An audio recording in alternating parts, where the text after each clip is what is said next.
Voilà, après l'action d'information qu'on a fait sur Chamonix, puisque on nous renvoie qu'on défend notre petite prairie au détriment de l'intérêt général, on a organisé une action d'information auprès des gens de la vallée et 90% des gens qu'on a rencontrés n'étaient pas au courant de ce projet de funérarium, et une fois au courant, la plupart, et vraiment la très grande majorité, nous soutiennent dans notre action d'opposition en disant que même si on a besoin d'un funérarium, il faut pas, le projet est démesuré par rapport aux vrais besoins et qu'il vaudrait mieux réutiliser les locaux de l'hôpital, c'est-à-dire l'existant, l'améliorer, l'agrandir et faire ce qu'il faut, puisqu'il y a plein d'espaces non inoccupés dans cet hôpital, plutôt que de bétonner un espace naturel comme cette prairie.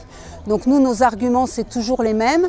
À l'époque actuelle, avec ce qu'on sait du réchauffement climatique, du futur effondrement pétrolier, il est important d'arrêter de bétonner, et donc toute parcelle de nature, et en plus ici un espace qui pourrait devenir cultivable dans les années futures, est important.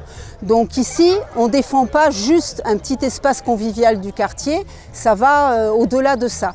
Et pour montrer que de cette prairie, on peut en faire quelque chose d'intéressant au niveau de la formation, non seulement des gens de la vallée, mais des touristes qui viennent nous voir au sujet de la biodiversité. J'ai préparé quelques petits ateliers, mais vraiment du minimum.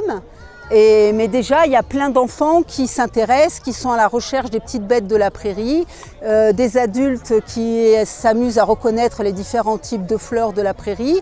Et on peut très bien faire de ce lieu, comme je le disais, comme je l'ai toujours dit, un lieu de formation, un lieu d'information, plutôt qu'un funérarium. Le funérarium peut très bien trouver sa place ailleurs. C'est pas qu'on est contre le funérarium, c'est que de notre point de vue, sa place n'est pas ici. Et aujourd'hui, les réponses de la mairie? Alors nous, on a envoyé un courrier recommandé, bon, je l'ai fait au nom des habitants du quartier, au maire, aux députés et au préfet. À ce jour, on a 0 réponse. Donc peut-être qu'il va falloir qu'on monte en pression pour être entendu, et que la mairie se rende compte qu'il ne suffit pas d'afficher des objectifs écologiques, mais qu'il faut traduire les mots en actes. Voilà.